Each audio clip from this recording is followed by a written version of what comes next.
திருக்குறள் குறள் 685. தொகச்சொல்லி தூவாத நீக்கி நகச்சொல்லி நன்றி பயப்பதான் தூது. தொகச்சொல்லி தூவாத நீக்கி நகச்சொல்லி நன்றி பயப்பதார் தூது.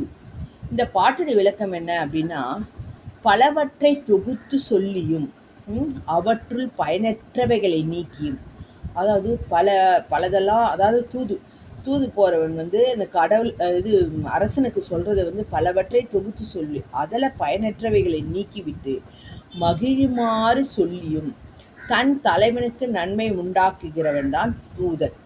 இதுதான் இந்த பாட்டுடைய விளக்கம்.